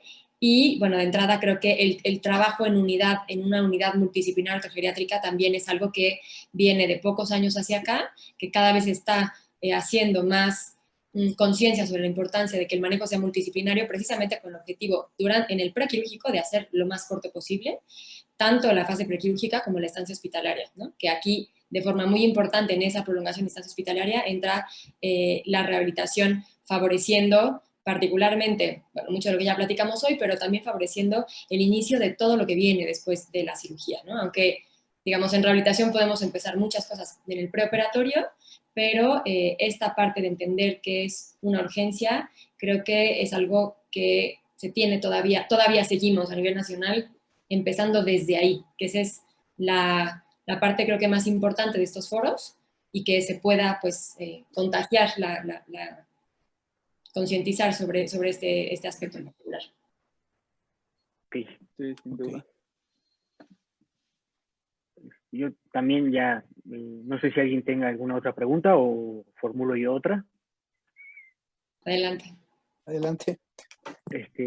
Andrea, es sobre la relación bueno, se está estudiado que, por ejemplo, en países que ya tienen varios tiempo con las unidades de ortogeriatría, por ejemplo, en España, donde yo conocí la ortogeriatría, se hace una valoración al alta de o sea, cuando ya se va a ir de alta el paciente y se ve cuál es el mejor lugar para el alta, ¿no? Si se puede ir a domicilio o si se puede ir a una unidad de subagudos donde la rehabilitación en la etapa subaguda de la fractura es supervisada, ¿no? Entonces, no sé cuál es tu opinión sobre estas unidades, si se puede implantar ya en la situación actual que hay aquí en México, algún comentario extra sobre esto. Sí, definitivamente la rehabilitación postoperatoria intensiva hay muchísima evidencia sobre el efecto que tiene en la recuperación funcional y el manejo integral, o sea, como un poco dar seguimiento vamos a decir, en el postoperatorio inmediato, a todos esos aspectos que se identifican durante la estancia hospitalaria perifractura, voy a decirlo, ¿no? O bueno, posfractura, pero digamos alrededor del tratamiento quirúrgico. Sin embargo, todos aquí creo que sabemos que en México, si nosotros leemos los artículos de estos otros países donde sí es una constante esa posibilidad, o sea, sí es posible plantear el envío a una estancia hospitalaria de subagudos, creo que aquí en México no nada más no tenemos experiencia, sino que creo que no tenemos experiencia porque no tenemos ese recurso.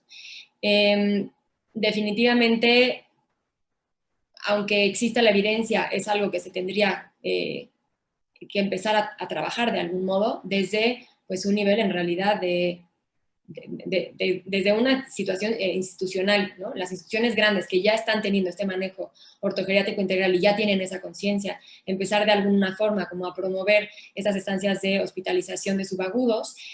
Bueno, en México entonces no lo tenemos, y es por eso que creo que actualmente la parte donde sí podemos empezar a generar esa necesidad es en trabajar directamente con el cuidador durante la estancia hospitalaria, que esto implica no es nada más los medicamentos que se va a tener que tomar, sino cómo lo va a cargar, cómo lo va a transferir, cómo va a realizar todas esas actividades básicas de las cuales el paciente pues egresa de la estancia hospitalaria de forma pues parcialmente dependiente. Uno de los objetivos es tratar de buscar esa independencia lo más pronto posible, incluso previo al egreso hospitalario cuando se puede, y cuando no, pues instruir al cuidador lo más posible para que el cuidador pueda llevarse toda esa información. Cuidando, por supuesto, siempre que no se colapse, porque ahí es nuestra mano derecha, como parte del equipo multidisciplinario, y creo que también en esta etapa como de valoraria también al paciente en la consulta externa, buscar, y eso es algo que yo lo veo como dentro de mi propia experiencia, buscar que cuando el paciente venga a la institución, al hospital, al consultorio, etcétera, se pueda abordar todos esos puntos importantes de forma integral. Entonces, lo que tiende a pasar muchas veces es que el paciente, si es que se hace toda esta valoración multidisciplinaria durante la hospitalización, el paciente, voy a decir algo un poco exagerado, pero tal vez óptimo, podrías salir del hospital con cita para el retiro de puntos, cita para valoración por rehabilitación, cita para valoración por el oftalmólogo, para valoración por otorrino, otoneuro, por un probable vértigo que causó la caída, cita para valorar, entonces, geriatría, ¿no? Toda esta parte que es muy, muy, muy compleja y que obviamente esto lo único que haría es ir llevando cada vez más al cuidador al colapso.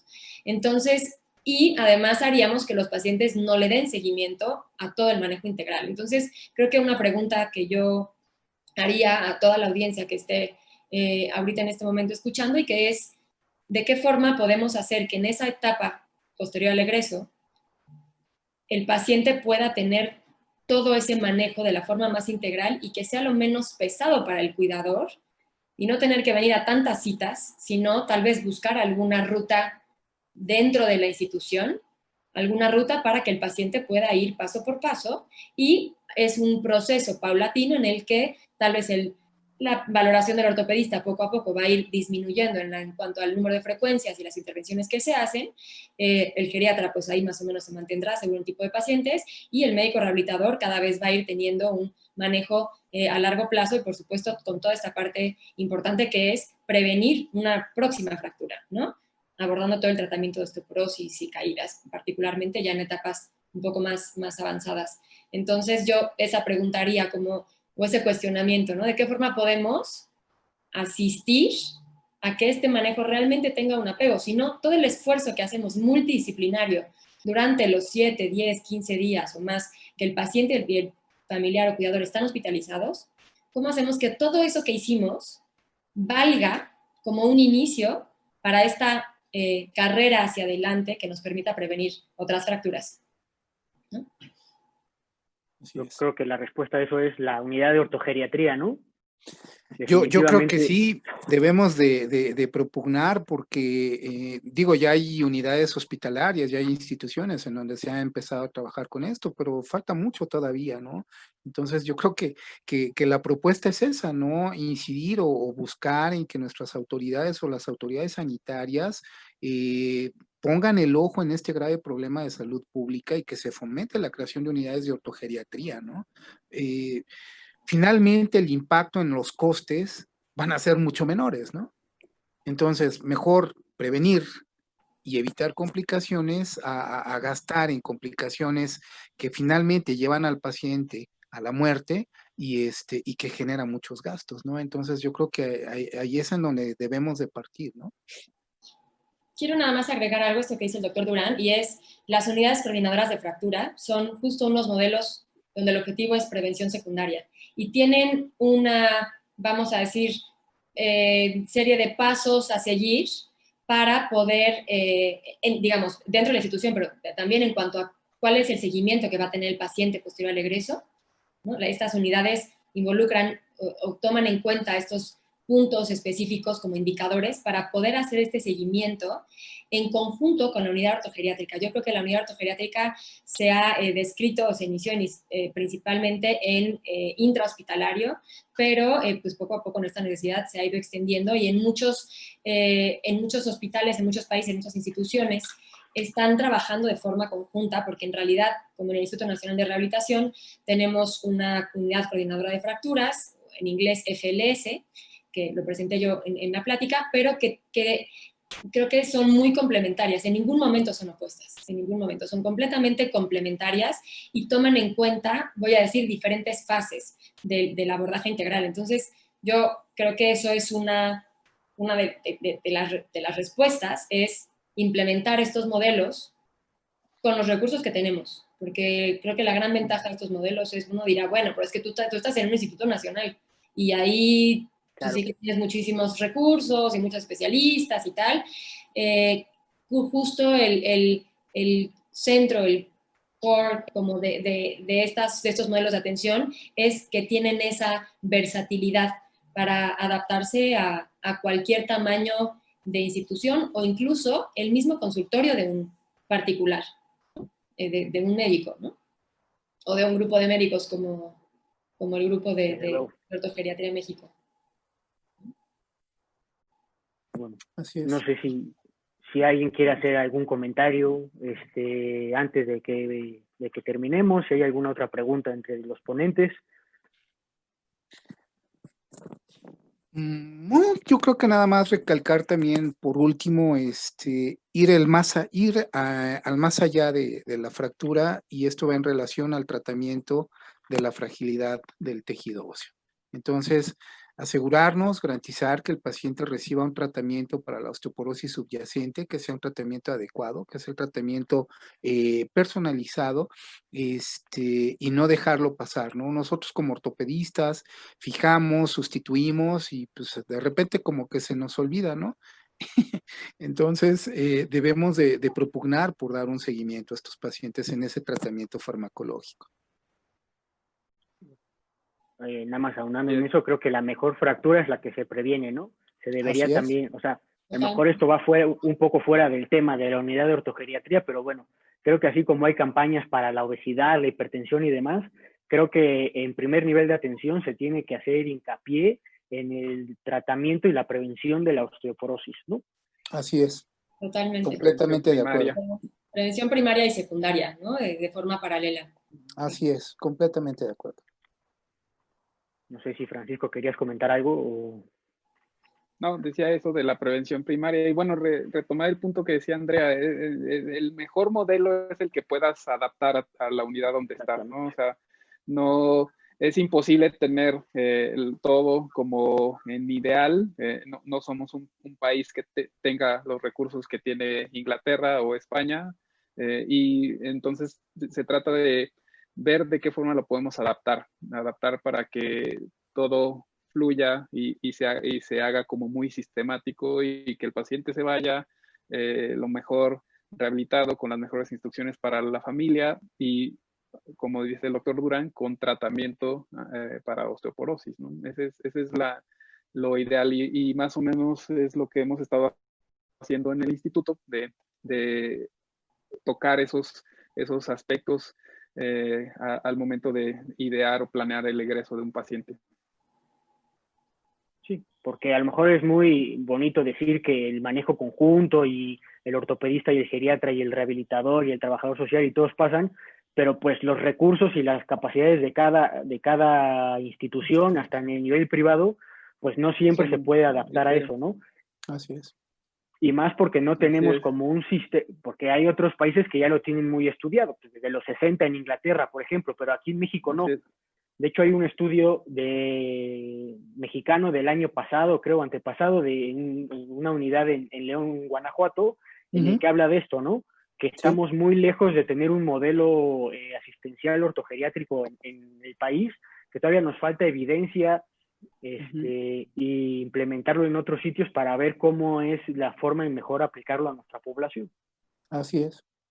Pues bueno, Si no hay otra pregunta o algún otro comentario, agradecer mucho a los ponentes, agradecer mucho a la audiencia. De nuevo, recordar que la clase, el webinar está en la página web y pasar a dejar a la doctora María de la Luz Ortiz Gutiérrez, que nos va a dar unas palabras. Muchísimas gracias. Muchas gracias. En nombre del doctor Jorge Negrete Corona, presidente del Colegio Mexicano de Ortopedia, queremos agradecer a la audiencia por su participación, su asistencia y el interés a estas pláticas. Queremos agradecer también a los ponentes por sus acertados comentarios, su gran participación y el aporte que nos dan para estos temas tan importantes. Ya sin más, para no quitarles más tiempo, les doy las gracias y les deseo buena noche.